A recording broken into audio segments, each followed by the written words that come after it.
एक दिन श्रोता बैठे थे गुरु जी आगे अपने घर से मंदिर में पूजा करने के लिए, तो मैंने अभिमान इतना हो गया, मैंने खड़ा होकर दर्शन नहीं किया गुरु जी के, और बैठे बैठे दर्शन कर लिए। प्रणाम करते हुए भी शर्म आई कि स्रोत मेरे चेले चपटे के कहेंगे गुरु जी, मतलब अपने आप मान लेता है ये नकम्मी वस्तु को। अब उस गुरु जी ने नहीं ध्यान किया, वो तो अपनी धुन में था, अंदर जाकर जिसी पूजा करता था शिव जी भगवान की करने लग गया, और वो कागभूषण बैठा था, उठा नहीं। तब आकाशवाणी की भगवान शंकर जी ने कि ए नीच आत्मा कागभूषण, तुझे 1 लाख वर्ष तक नरक में डाला जाता है, चल नरक के अंदर। ये आवाज आकाशवाणी सुन ली उस गुरुजी ने। पंडित जी ने कहा कि बेटा तूने क्या गलती करती, भगवान क्यों तेरे से नाराज हो गया। गुरुजी को पता नहीं कि ये ऐसे बैठा रहा, अंडी पाक रहा था। वो तो साधु संत थे, उन्होंने ज्ञान देना था, वो दे दिया। को बकवाद करे तो बकवाद का फल मिल जाएगा, और उसके ऊपर उस नियमों पर चलेगा तो उसको मालिक अच्छा फल दे देगा। और कहा आजा बेटा माफ़ी मांग, भगवान ते हाथ जोड़ के आप भी खड़े हैं, और अपने शिष्य को भी कह रहा बेटा माफ़ी मांग भगवान ते। परमात्मा कबीर जी कहते हैं बालक बहुत प्यारा बालक माँ का, और उससे बढ़कर शिष्य गुरुओं का।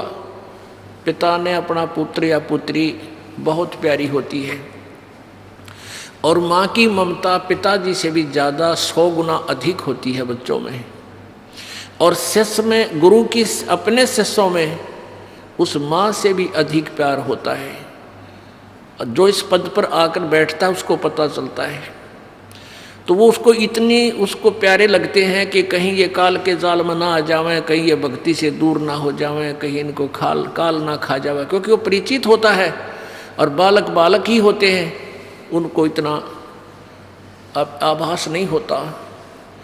तो गुरु जी को कितने प्यारे लगे वो अपना शिष्य, जबकि कति निकम्मा था, फिर भी कहा आ बेटा माफ़ी मांग भगवान थे, हाथ जोड़ कर याचना करे। आप भी कहे कि हे प्रभु अक्षमा कर दो, बालक बोला था, कोई गलती होगी इससे क्षमा कर दो। फिर आकाशवाणी हुई मेरा वचन ना खाली जाई, यम के लोग चलो रे भाई। फिर प्रार्थना करते रहे। फिर भगवान शिव जी ने उनके गुरुदेव की याचना सुनकर कहा कि तेरे गुरुदेव के आदेश से, तेरे गुरुदेव की याचना स्वीकार करता हुआ मैं तुझे कुछ राहत दे दूंगा।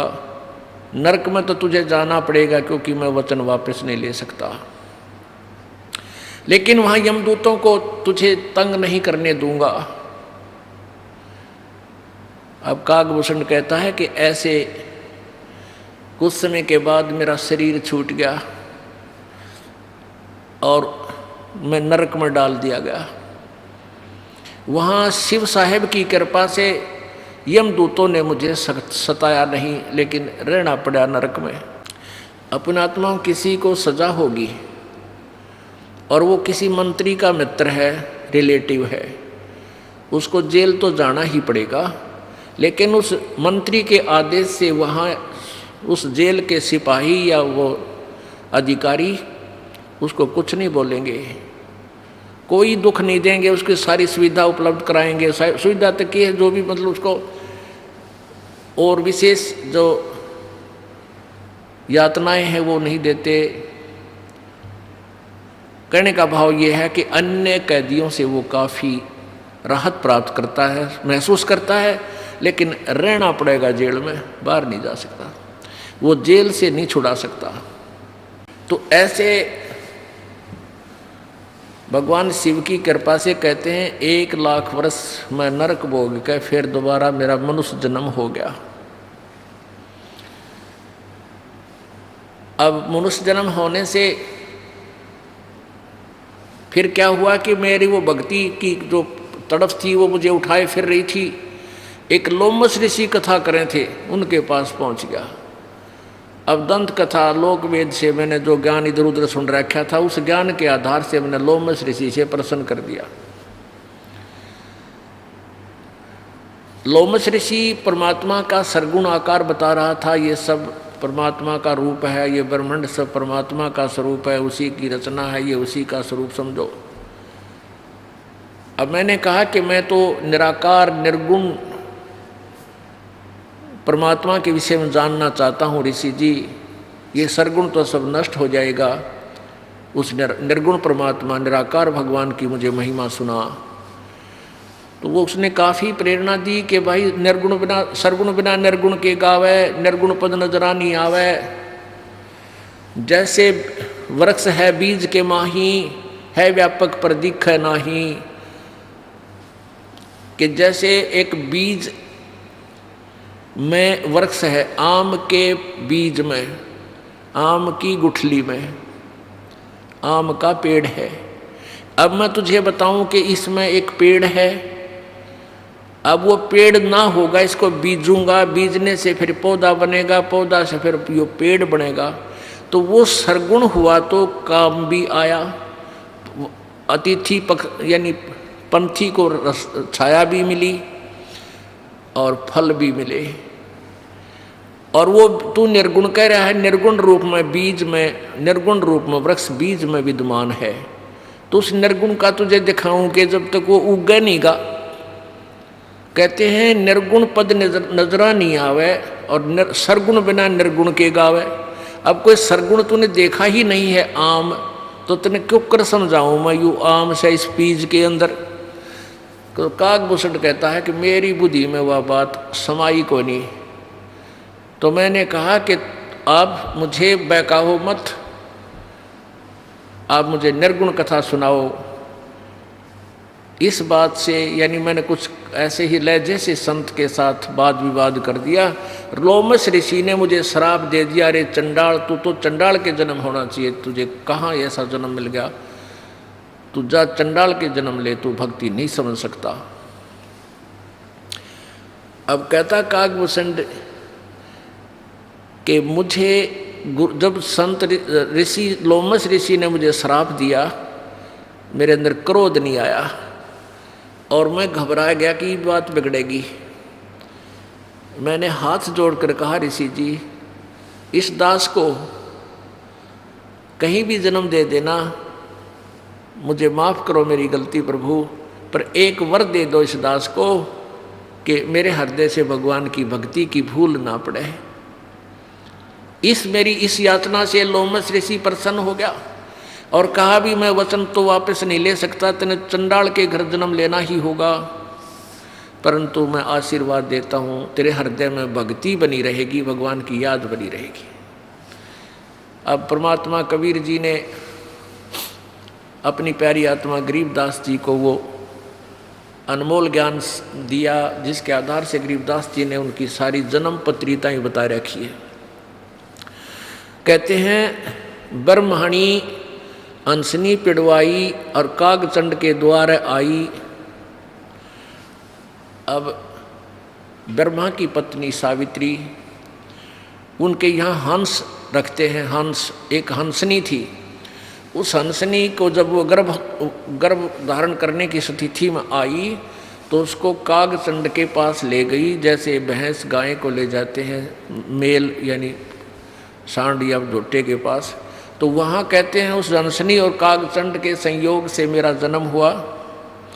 ऊपर का मुंह तो काग जैसा और शरीर मनुष्य जैसा, ऐसा मेरा जन्म हुआ। फिर मैं भक्ति की तरफ मैं इधर उधर घूम रहा था तो मुझे जोगजीत नाम के महापुरुष मिले।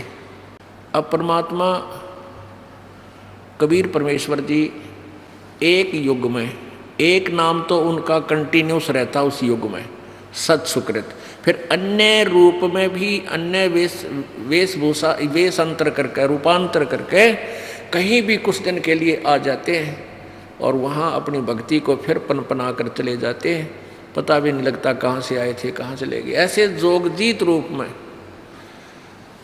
वो परमात्मा आए, तब काकभूषण को मिले, काकभूषण को भक्ति ज्ञान दिया और प्रथम मंत्र दिया, जिस कारण से काकभूषण को काफ़ी राहत मिली, भक्ति मार्ग में काफ़ी सफलता मिली। क्या बताते हैं?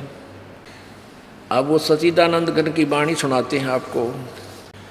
परम भेद कहो बहुभांति, मिटे हमारे मन की काती।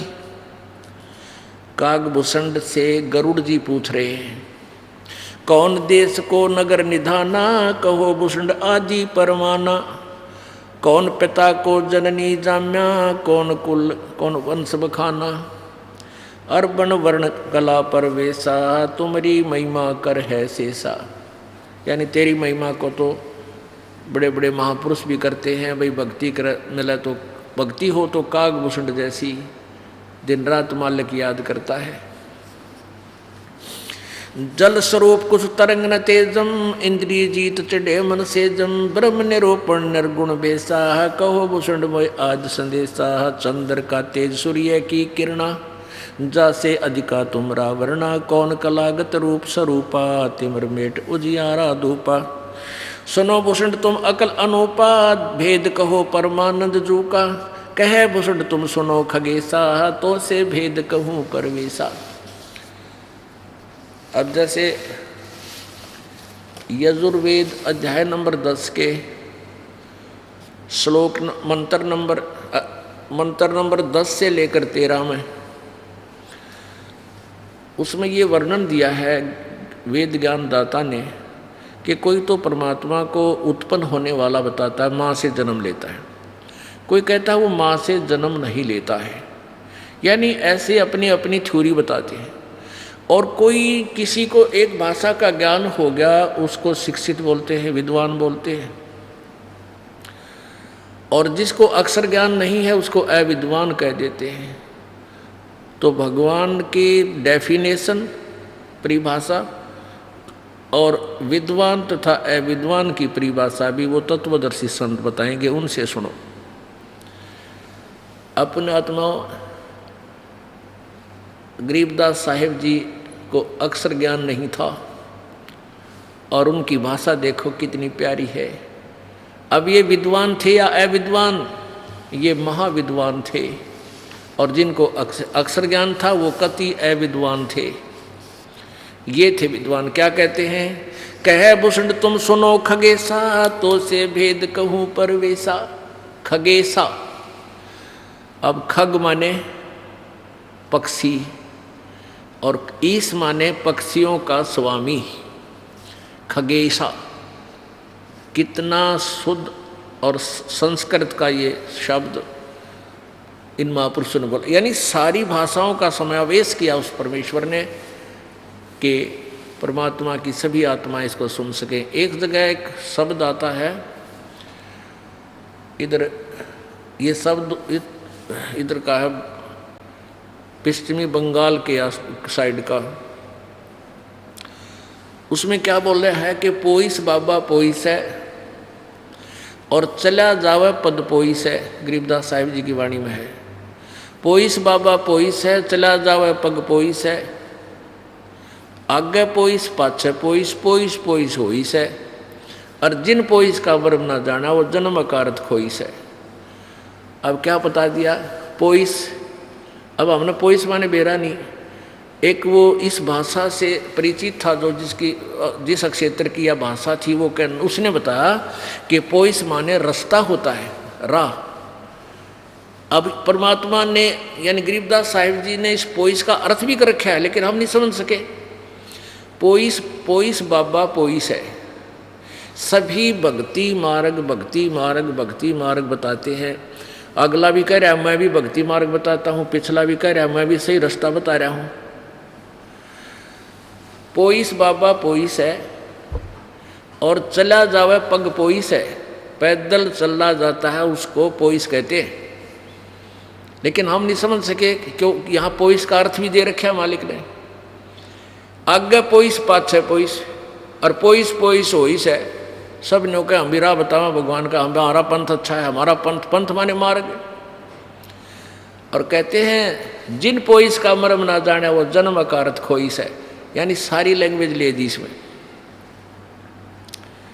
जिन्होंने सच्चे मार्ग का पता नहीं चला तो बेसिक पोइस पोइस कर दे रही हो, जन्म अकारत खोइस है। खोइस माने खो दिया, खो रहे हो, जीवन व्यर्थ कर रहे हो तुम इस नकली पंथा पर, नकली रस्तों पर चल के भक्ति मार्ग के। तो यहाँ क्या बताते हैं, कह भूषण तुम सुनो खगेसा, तो से भेद कहूँ परवेसा। खगेसा यानी पक्षियों के राजा। शंख कल्प युग गए बिहाई, पूर्व जन्म की कथा सुनाई। अब क्या बताते हैं, कागभूषण जी बता रहे हैं, शंख कल्प युग हो गए जामन मरण जिहान, जन्म पूर्वला तुझे कहूँ सुनो खगेश सुजान।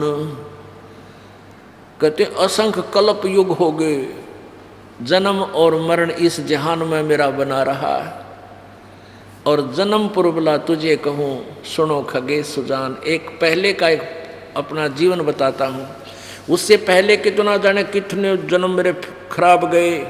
सुनो गरुड़ मेरा आदि संदेशा, बिन बिन भेद कहूँ खगेसा।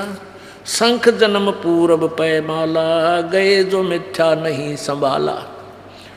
क्या अब कितनी प्यारी भाषा बताई है कि शंखों मनुष्य जीवन पहले मेरे व्यर्थ गए, नष्ट हो गए, मिथ्या गए, मैं संभाल नहीं सका, यानी भक्ति नहीं कर सका, उसमें मुझे कोई संत मिला नहीं जो मेरे ऊपर कलम चढ़ा देता। अवधपुरी एक नगरी निधाना, जहाँ अवतार धरे मोरे प्राणा। एक अवधपुरी नामक नगरी में मेरा जन्म हुआ, पूर्व जन्म का बता रहे। 20 वर्ष की उम्र पुनीता, माता पिता भय काल सनीपा। मेरी 20 वर्ष की आयु थी जब मेरे माता पिता मर गए। किस कारण? पड़ा अकाल दुर्भिक्ष ताही, पृथ्वी डोल गई रे बाई। पड़ा काल दुर्भिक्ष अपारा, मनुष्य मनुष्य का करे आहारा। भूखे मरते एक दूसरे ने खाने लगे मनुष्य। अन्न का नहीं आहार प्राणी, पड़ा काल दुर्भिक्ष अमानी। अवधपुरी हम तजी खगेसा, ताही समय गए मालू देसा। पुरी अवंती लीना बासा, जहाँ वहाँ नहीं अन्न की त्रासा। अन्न तो वहाँ पेट भर खाया, कह भूषण सुनो खगराया। खगराया राय माने भी मालिक, राय साहब का आकर ना, राय साहब तो स्वामी जी, राय साहब माने स्वामी साहब, मालिक राय साहब, यानी सुनो खगराया, ये पक्षियों के मालिक, पक्षियों के राजा। राय माने राजा, राजा साहब। अन्न तो वहाँ पेट भर खाया, कह भूषण सुनो खगराया। पंडित एक अवंती माही, कथा कर्ण से द्वारे जाही। 6 मास हम संगति कीनी, बहुरतास की दीक्षा लेनी। 6 मास तो उसके साथ बैठा रहा और फिर उसकी दीक्षा प्राप्त की, उपदेश लिया। टहल कर शिव पंडित केरी, गुरु चेले का भाव घनेरी। स्वामी कर्ण गए स्नाना, पूजा अर्पण धूप ध्याना। शिव पूजा पंडित अर्थावे, बेल पत्र धर लिंग बनावे। शिव पूजा पंडित करे, जहाँ हम लिया निवास। गुरु दीक्षा मन में करी, मिट्टी खगेश पियासे। तन मन अर्पय फेर माला, जाके ऊपर ईश दयाला। कि वो पंडित जी जो था अपने भगवान शंकर का बहुत अटूट पुजारी था, और भगवान शिव उस पर बहुत कृपालु थे, उसके ऊपर बहुत राजी थे, प्रसन्न थे। तन मन अर्पय फेर माला, जाके ऊपर ईश दयाला। पूजा करण दिवालय आए, जहाँ हम बैठे दर्शन पाए। जहाँ शिव को मोह दिया सरापा, लाख वर्ष तुम जमपुर रखा। अब कहते हैं मैंने बैठे बैठे खड़ा होकर सत्कार नहीं किया अपने गुरु जी का, तो भगवान शिव जी इस बात पर मेरे तो नाराज हो गए। अब यहाँ देखो सोचने की बात है,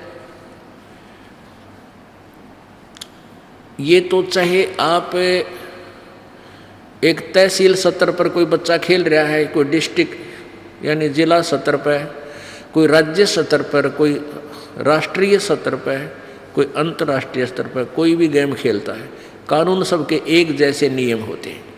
तो यहाँ शिव जी भगवान ने क्या, जैसे परमात्मा ने क्या कहा है कबीर जी ने, मम संत, मेरे संत को मुझे ही जान मेरा ही स्वरूपम।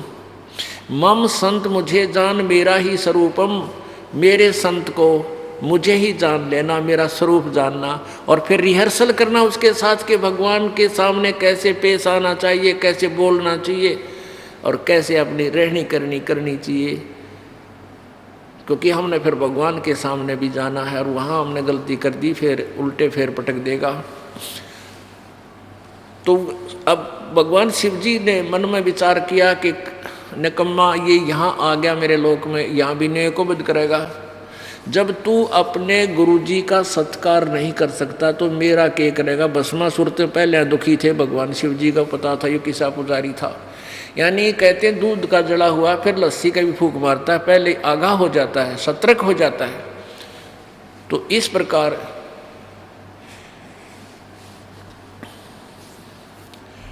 भगवान शिव ने कहा कि जब तू अपने गुरुजी की के प्रति तेरा लगाव नहीं है तो मेरी के टाट काटेगा या मेरे भी साथ ऐसे को बंद करेगा। तो श्राप दे दिया कि 1 लाख वर्ष तुझे नरक में रखा जाएगा। निकम्मी आत्मा, तो गुरुजी का सत्कार नहीं करता।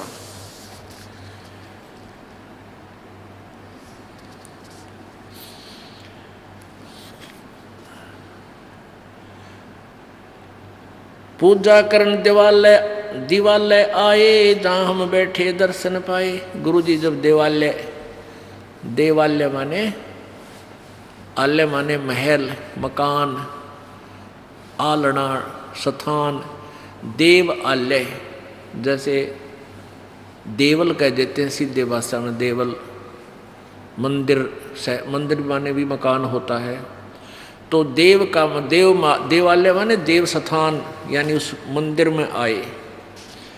पूजा करण दिवालय आए, जहाँ हम बैठे दर्शन पाए। जहाँ शिव को मोह दिया सरापा, 1 लाख वर्ष तुम जमपुर राखा।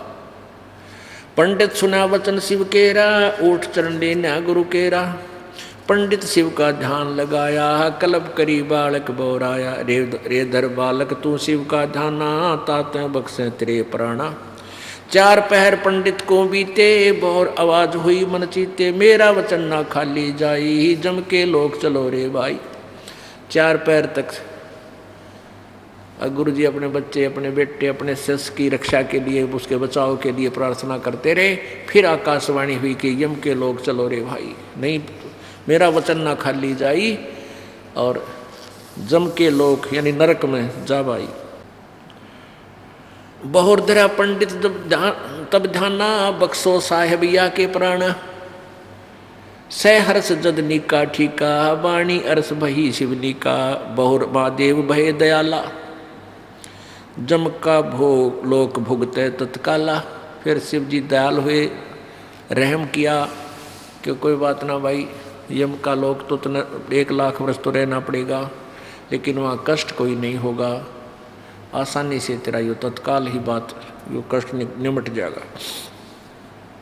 हमरे लाग गया संसासों का, छुट्टी दे गए जमलोका।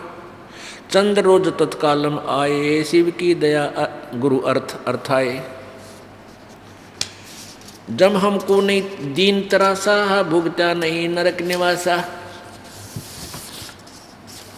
अब पहले क्या होता था कि कैदियों को चाकी पीसने की ड्यूटी देते थे सजा, और कोई मंत्री का मित्र होता, रिलेटिव होता, उसको उससे चक्की नहीं पिसवाते, आराम से रहता जेल में ही।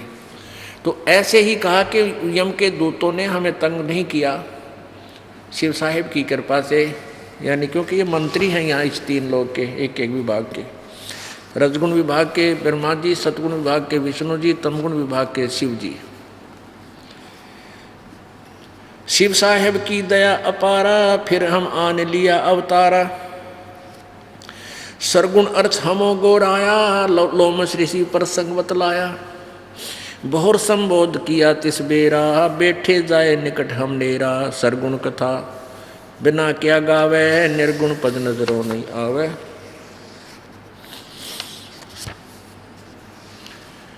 जदवा बोले कागभूषंडा, दर्शा अद्भुत रूप अखंडा। सरगुण सकल नाश हो जाई, निर्गुण सदा रहो लोलाई। अब कागभूषण कह रहा है कि मैं उल्टी शिक्षा देने लग गया लोमस ऋषि को। वो जो कथा सुना रहा था, अपने अज्ञान के कारण मैं उस संत को कथा सुना, अपनी शिक्षा देने लगा कि सरगुण सकल नाश हो जाई, निर्गुण सदा रहो लौलाई। लोमस ऋषि प्रसंग विस्तारी, सुनो गरुड़ आदि कथा हमारी। बहुर कहा सरगुण प्रसंगा, शिव की जटा रहे जो गंगा, तप कर के भागी रथ लाए, तीहूं लोग कीर्ति दर्शाए। गुप्त वस्तु प्रगट दिखलाई, निर्गुण सरगुण समझो भाई। कहता मेरे को कई उदाहरण दिए लोमस ऋषि ने कि जैसे या गंगा पहले भगवान शिव जी के एक जटा कुंडली डैम में थी। एक जटा कुंडली बहुत बड़ा सरोवर है श्री शिव जी भगवान के, वहाँ शिवलोक में बहुत बड़ा सरोवर, जैसे भाखड़ा डैम आपने देखा होगा, उसमें बहुत लंबा चौड़ा विस्तृत पानी भर रखा है चारों तरफ, और वहाँ से एक भाखड़ा नहर निकलती है बहुत बड़ी। तो ऐसे ये वहाँ थी, गंगा वहाँ थी। फिर भागीरथ ने तप किया और भगवान से प्रार्थना करके उस गंगा को यहाँ पृथ्वी लोक पर चालू करवा दिया। तो ये गुप्त वस्तु वहाँ थी, साकार थी ये, लेकिन यहाँ प्रकट हुई तो देखा, इसका लाभ हुआ, स्नान किया अच्छी तरह, अच्छा निर्मल जल है। तो ये सरगुण निर्गुण समझो भाई।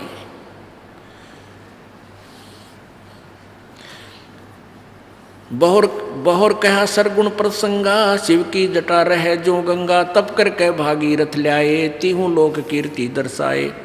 गुप्त वस्तु प्रगट दिखलाई, निर्गुण सरगुण समझो भाई। वृक्ष बीज में है सब ठोरा, जब उगे तब दिखे मोरा, डाल पान सब नजरों आया, पंछी केल करते है छाया। कि जैसे बीज, वृक्ष बीज में है सब ठोरा, प्रत्येक बीज में वृक्ष है, पेड़ है, लेकिन जब उसको उगाएंगे तभी तो वो दर्शन हो दिखाई देगा। ऐसे ही परमात्मा के जो निर्गुण परमात्मा के जो लाभ हैं वो गुप्त हैं, उनको सरगुण करने के लिए कुछ क्रिया करनी पड़ती है उस परमात्मा को से लाभ लेने के लिए। फल पक्ष जैसे पंछी वृक्ष में केल कर दिन रैन, समाधान में सृष्टि है बास लिया सुख चैन। फल पंछी कर नर करे आहारा, या लीला सरगुण विस्तारा, सरगुण भोग किया भगवाना, बहुविध विल से संत सुजाना। कैलो मस ऋषि सुनो भूसंडा, जीवन पुष्ट होत बिन अंडा, अंड बिना तो पिंड ना होई, पिंड अंड का साक्षी सोई। कितना सिंपल सा उदाहरण दिया है लोमस ऋषि जी ने कि जैसे अंडे में बच्चा पैदा होता है और वो बच्चा दिखाई नहीं देता, जब वो पुष्ट हो जाता है, परिपक्व हो जाता है, तो फिर उसमें से वो बच्चा निकल आता है। ऐसे ही सरगुण और निर्गुण समझ भाई, ऐसे परमात्मा यहाँ प्रकट होते हैं, वो अपने यथा स्थान पर हैं, यहाँ आते हैं साकार में, तब हमें उनसे लाभ होता है। तो भगवान सतलोक में रहे या स्वर्ग में रहे, जैसे दिन की तुम भक्ति करते हो तो वो तुम्हें क्या लाभ देगा। यहाँ आता है तो हमें ज्ञान भी देता है और हमारे दुखों का निवारण भी करता है। कैलो मस ऋषि सुनो भूसंडा, जीवन पुष्ट होत बिन अंडा, अंड बिना सो तो पिंड ना होई, पिंड अंड का साक्षी सोई। हम नहीं समझा ज्ञान खगेसा, दिया श्राप हुआ परवेसा। अब कागभूषण जी कहते हैं मैं नहीं समझ सका ज्ञान को और फिर मेरे को श्राप दे दिया लोमस ऋषि ने। वचन कहा जब ही चंडाला, कागा का मुख भया दयाला, दिया श्राप जुग जुग केरा, गरुड़ देव आनंद मन मेरा, तामस क्रोध नहीं हम कीन्या, जब लोमस ऋषि दीक्षा दीन्या। कहते हैं जब उन्हें मुझे चंडाल कहा कि तेरा चंडाल के घर जन्म होगा तो मैं क्रोधित नहीं हुआ, जैसे यावा सा होकर मायूस सा होकर ऐसे हाथ जोड़कर याचना रूप में खड़ा रहा कि गलती तो बन गई, फिर काफ़ी प्रार्थना की। कहते दिया श्राप जुगा जुग केरा, गुरुदेव आनंद मन मेरा। उन्हें श्राप दिया तो भी मैं दुख नहीं माना, यानी खुशी सी हुई। और तामस क्रोध नहीं हम कीन्या, जब लोमस ऋषि दीक्षा दीन्या। जब लोमस ऋषि ज्ञान सुनाया, सुनत ज्ञान चंडाल कहाया, जब तब करनी कीर्ति सारा, सुनो भूषण मेरे प्राण आधारा। कुट ईशान करो प्रहारा, कागचंड के लो अवतारा। सावित्री ब्रह्मा की दासी, पुत्री सेती ज्ञान बिलासी, ब्रह्माणी हंसनी हंसनी पिड़वाई, कागचंड के द्वारे लाई, ऋतुवंती हंसनी का पिंडा, भोग संजोग किए हैं चंडा। अपने आत्माओं, मनुष्य का जीवन बहुत ही कठिन, बहुत ही दुर्लभ है। मानुष जन्म दुर्लभ है भाई, मिले न बारंबार। जैसे तरवर से पत्ता टूट गिरे वो फिर नहीं लगता डार। और मानुष जन्म पाके जो नहीं रटे हरि नाम, जैसे कुआ जल बिना फिर बनवाया क्या काम। अब आपको बताया कि 2 प्रकार से मानुष जीवन प्राप्त होता है। अब काकभूषण जी कह रहे हैं कि पहले मेरे संख्यों जन्म हो चुके थे मनुष्य के, लेकिन किसी में भी कलम नहीं चढ़ी, प्योंद नहीं चढ़ी, सब मेरे व्यर्थ गए। अब इसमें बहुत शॉर्टकट में दिया है अमृतवाणी में, क्योंकि दास के ऊपर छोड़ दिया प्रभु ने, क्योंकि नहीं तो ये सारे विद्वान पाके पांदे जाए, इसमें सारा विवरण विशेष दे देते परमात्मा, फिर हम समझा नहीं सके थे, हम नहीं पहचानवा नहीं सकते थे आपको, नकली और असली गुरुओं को, संतों को। क्या था कि गुरु जी का जन्म, वो संत ने उसको उपदेश दिया। वहाँ देखो, एक बात ध्यान रखो, परमात्मा की तरफ में वो प्यारी आत्मा होती है जो पूर्व जन्म में मनुष्य जीवन में थी, और पिछले जन्म जन्मांतर के वो कभी प्रभु की सेवा पूजा कर चुके हैं, कर रहे हैं, उनकी बैटरी चार्ज होती है। वो पुण्य आत्मा जगह जगह भटकती है। तो पंडित जी वहाँ सेवा, वो अपनी कथा सुनाता था, वो श्रद्धालु पुण्य आत्मा पिछले जन्म के पुण्यकर्मी प्राणी परमात्मा की तरफ में मंदिर जाते थे। काकभूषण वहाँ उस मंदिर की सफाई करता था, सेवा करता था, उनको प्रसाद देता था, पानी पिलाता था। उसके कर्म बन गए उन पुण्यात्माओं की सेवा करने से। और उस पंडित जी की भक्ति मत के मैं नहीं था सौदा, वो उससे फिर क्या हुआ कि फिर उसको दोबारा मानव शरीर मिल गया। इन कर्मों से भी मिल जाते हैं कई बार मनुष्य जीवन। तो ऐसे फिर धीरे धीरे उसको लोमस ऋषि मिले, उन्होंने उनको ओम नाम का मंत्र दिया। फिर वो साधना करी उसने, फिर शरीर छोड़ गया, फिर कि तो नरक गया, कि तो स्वर्ग गया, फिर मनुष्य जीवन मिल गया। वह तड़फ बनी रही प्रभु की। फिर वो परमात्मा जोग जीत रूप में परमेश्वर आए, उसको सतभक्ति प्रारंभ करवाई। ऐसे वो फिर अब काकभूषण जी इस स्थिति में आ गया है कि फिर जन्म होगा तो मानव का होगा, भक्ति की तरफ बनी रहेगी। अब उसकी काफ़ी लंबी आयु है, देवता पद प्राप्त है। अब उनको पता नहीं, वो तो बालक खिलौने हैं, वो नीचे खेल रहे हैं, उसी को फाइनल वस्तु मान रहे हैं। अब परमात्मा के ज्ञान की रोशनी में पता लगा कि ये क्या कहानी है। जैसे पुरात्माओं, जो बच्चा गौ की नज़र में, नो साई को संत, भक्तों के पीछे फिरे यो भक्त वत्सल भगवंत।